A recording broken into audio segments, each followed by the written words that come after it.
আসসালামু আলাইকুম রহমতুল্লাহি ওবরাকাতু। আশা করি সবাই ভালো আছেন। আল্লাহর রহমতে আছি। আল্লাহ যে হালে রাখছে আলহামদুলিল্লাহ ভালো আছি।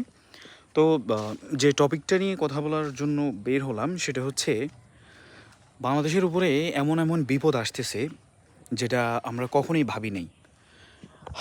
না ভাবেরই কথা, কারণ এই যে রিসেন্টলি আপনারা শুনছেন কিনা জানি না, উত্তরবঙ্গে কিন্তু ভয়াবহ বন্যা দেখা দিচ্ছে। কুড়িগ্রাম থেকে শুরু করে প্রায় কয়েকটা জেলা, যদি পানি যদি মাত্রা যদি বেশি বেড়ে যায় তাহলে কিন্তু কয়েকটা জেলা কিন্তু পানিতে প্লাবিত হবে।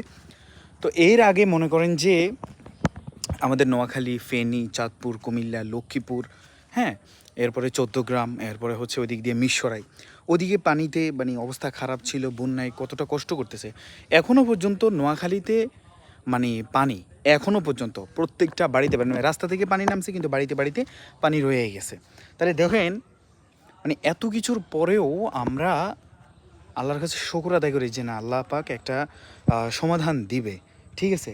কিন্তু এই যে আমাদের বিপদ আপদগুলো নিয়েও মানুষ যখন হাসাহাসি করে, ট্রল করে, তখন মানে যদি বাইরের কারোই নিয়ে যদি কথা বলি, ফেসবুকে কমেন্ট করে, গালাগালি করে, আমরা ভালো না, এরপরে মানুষের নিয়ে কথা বলি দেশদ্রোহী। তো ভাই একটা কথা হচ্ছে কি, আমরা শান্তিতে থাকতে চাই, ঠিক আছে, আমরা শান্তিতে থাকতে চাই। মানে দেশের মধ্যে কি এমন অরাজকতা শুরু হয়ে গেছে, মানে একের পর এক বিপদ শুরু হইতেছে, মানে একের পর এক বিপদ আসতেছে আসতেছে, মানে যাওয়ার কোনো সম্ভাবনা নাই। এইদিকে আবার হচ্ছে কি আপনার বান্দরবন, এরপরে খাগড়াছড়ি, রাঙ্গামাটি, ওই জায়গাগুলোতে যারা পাহাড়ি ভাই ভাই বোনরা আছেন, ওনাদের মানে কি কমো, মানে ওনাদেরই আরেক চুলকানি শুরু হয়ে গেছে। ওনারা স্বাধীনতা যাচ্ছে, হ্যাঁ, দেখবেন যে সকল কথা বলার পরে গিয়ে ওনারা বলে যে হ্যাঁ আমরা বাঙালি, আমরা সেনা শাসন চাই না, আমরা বাঙালি হিসেবে সুশাসন চাই। আরে ভাই,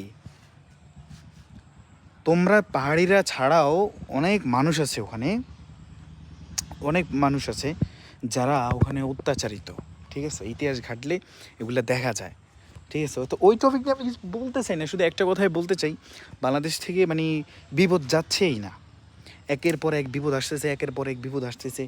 এরপরে হচ্ছে কত কিছু চেঞ্জ হচ্ছে, কিন্তু আমাদের দেশের এখনও পর্যন্ত, আমার কথা হচ্ছে, ব্যাংকের সমস্যা, এরপরে হচ্ছে গিয়া রেল লাইনের সমস্যা, বিদ্যুতের সমস্যা, ঠিক আছে। তো প্রতিদিন তো চাল ডাল কিনি খাওয়া লাগে, মানে এমনটা না যে মাছ গোস্ত চাল ডাল শাকসবজি কেউ না কিনে ছাড়া থাকে না, সবাই কিনে খায়।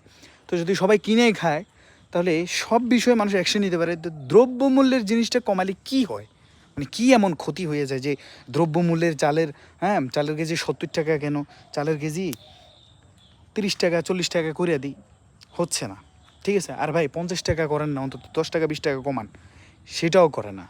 তাহলে দেখেন কোন দেশে আমরা বাস করতেছি। দিন শেষে দেখবেন যে সব কিছুই ঠিকঠাক থাকবে, জাস্ট মানুষ পরিবর্তন, বুঝছেন। ঠিক আছে, ভালো থাকবেন। নিজের অনেক কষ্টর কথা আছে, এগুলো আসলে মানে বলতে গেলেও, মানে বললেও সমস্যা, না বললেও সমস্যা। ঠিক আছে, আল্লাহ হাফিজ, বাই।